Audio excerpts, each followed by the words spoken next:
fat for tapo inga le tunu ule nei tula le uli tala mo lau fa fonga mai mo atu tala tumua. Longoina company se palaya me ai te mai ngai fa ilo mo ni mau tino o mo ni mau va ia o le leo me ai status. Tua ia malo i swing o siak yor kane sur manava wolina i tununga ai le oni me mon. Talonga. Ta pale yuni le kapia fiti ni tali ma le supa le kapia Pasifika i le leanga o le whainga sa whai le au a le Fijian drua. I whawhamai at whalau telino nei tala. O le lisio mea ai le maria sa le mai. O whetaya e nei company sa palaya mea ai mo te mutia o ngai laro porkala mea le malo mo mea ai a onga. Mani fuafuanga o whaatinonga fau. E au fiai mo leo foina o whaamauninga e asta i tasio i to aingo mea ai e lato te tilivaina. O lo whaia su e ngā le official sa ngole mo mea ai New Zealand po le Food Safety New Zealand i le toi whaatula nganol porkala mo mea ai a onga. Te loese te maiti tia o ngai Kespen, sa mu mai le tu aingo mea ai o le What is Cottage Pie. O no le vevela te lo le pusa sa iai le mea ai a o uina le te maititi a onga mapalasi ai lalo. Masala lau solo ai, masala lau atua i ona vai, ma mo o mi ai tōng fitinga whafo mai. O whaatonu ni nei le official sa ngari mo mea ai New Zealand i porkala me le School Lunch Collective, le e whaatamo ina le company whaavao malo a le Combers Group. Ina ia vave tau fia nei le toi tilivaino mea ai sao ni matu pusa.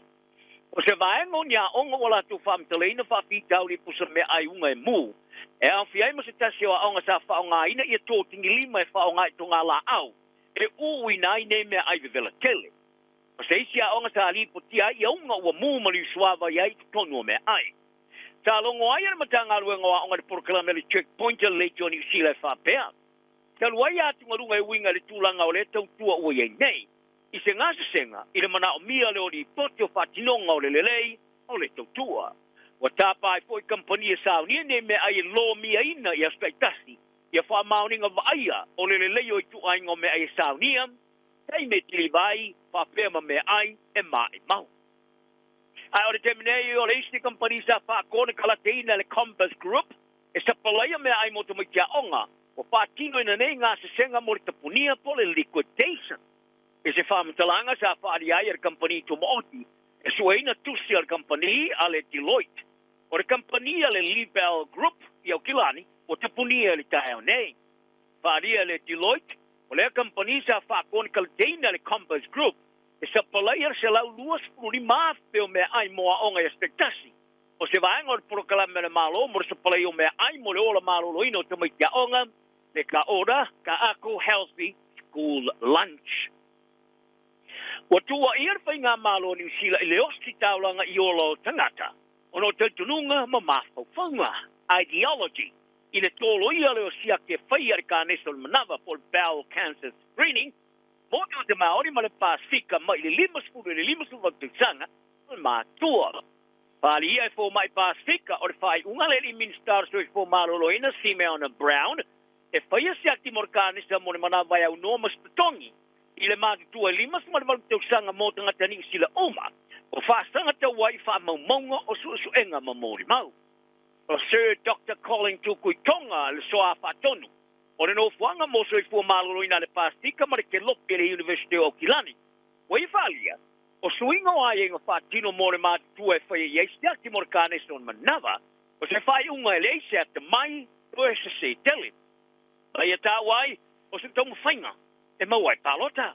Whalia Sir Colin, o le mātutua e whai e stiakti morkane son manava mo te maori ma le Pasifika de limas po tau sanga, sa whaavai lea ilunga o manaonga. I o suia siakti morkane son manava le mātutua limas ma le vatusanga, sa whaari ai le ministar so i fo maroroina. O le whaatula ngano teimi o le awhia o tangata le kāne, se tāri tusa umalawa i tangata o le tunu i New Zealand. E sa whaaria se Colin, o tangata maori ma le Pasifika mātua e māwaru ngatu. Le whaatula ngana e awhia i le mātua. Ma o ia inga whaatino le mālo e matua i te stay. E pio naulina i te tununga ma mafo whaunga, a e leo ni mea moni, ma mori mau tu. Wa whaaria e se tasi o tai o tangata Pasifika e o Kilani, o le whaatula whanoino le iai o masini poeata i kino leo, o le awhesoso ni ai tangata tai o tasi uma. O te le tele o lo i tua se tāro sanga, mo le tāpaino se swinga, te tārsanga e o mai le te mine e lata te furu afe tangata o se ni ai. O se tamai le pasuma le lima tau sanga sa whanau toi poa. I le vai aso te lua I ore re point I au ke lari. I le teimi sa la sola e se ai maseisi mai I leo leo.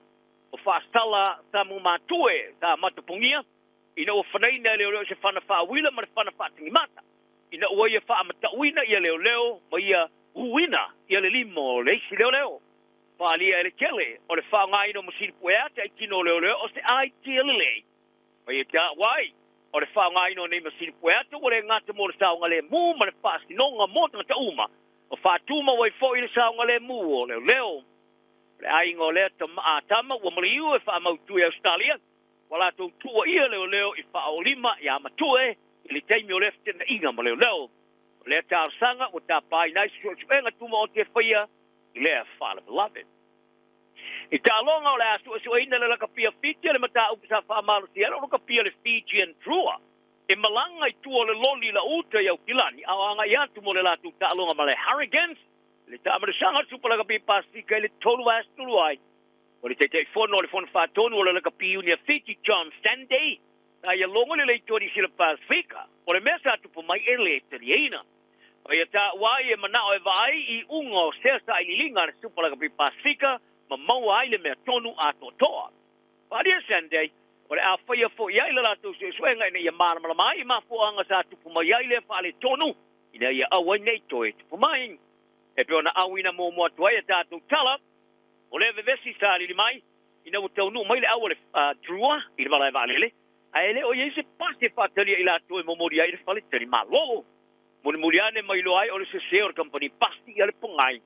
Ma whai ai loa le whai unga tama o le awa le a whao whiopi tua le loni la uta, ta a vea ia lato a to whao maiti vai ngai whao ngai ta longa.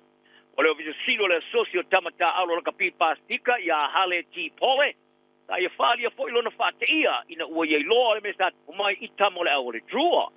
Whaalia ti pole, o le atau singa sa whai ai tamata alo o whai loa I fo ili tūlanga o whai ai alo whalia o supa la kapi pastika, ia le kapetenia le drua ia te vita I kaniveve ma Frank Lomani, ma ia tāua I taimi tāua o le tālonga e whuringa mai, e le ano I aile lo whari I whai tonga ma I le ato lua, I lunga o lai. O le asona nā fise fulu o mati sa ato ele tōs fulu tau sanga tilu mai ona whaavaina le kalapurika le Warriors eri sila. A wai atua I loa le tabala sanga o le NRL a Australia. Le se fulu o mati a whai talau I sulima, e silia ma le tōs fulu a whai tangata sa whātu muri ale malaya le Mount Stadium, ma le whai tau miliona I lunga o le televisia mo le mōni mawina o le urua I tālonga le Warriors ma le Brisbane Broncos. O se tasi o tālonga o wha mawina le mātaina, e au o sa mō lo pidia ia I le au. E au pia I Sean Hoppy, Tony Tatupu, Te Ropati Hitro o Kesene, Tony Tui Mavave, ma se e Solomona. E wilava sa whae ina le Warriors e lus fururi ma le rufulua. Ai o le tālonga sa amta whaavai e se whaavai mau tū.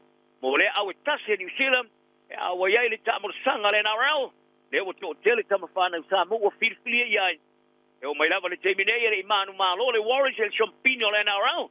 Ai o whaaria le kapteni le tālonga le awhi salau Ivas Prulima, Dean Bell, e iai lava le teimine manu malo ai, le Warriors. O morianga le whātupu vesi whaaloto I whare whāstanga le tamta alo liki le tāmur sanga le NRL, ia Taylor May, watolopu. Ina ua le awa iato lona to lua sa tua ia lona tu ia le mata. I le whaamastonga e pe ona lipo tia I le si tua le vasa tase mane.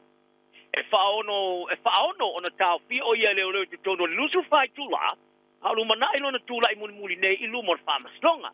Ta mafo e ona langa langani mana, e leo to iei se ava no mo leo tamata alu mo le Penrith Panthers, e awa I tālonga.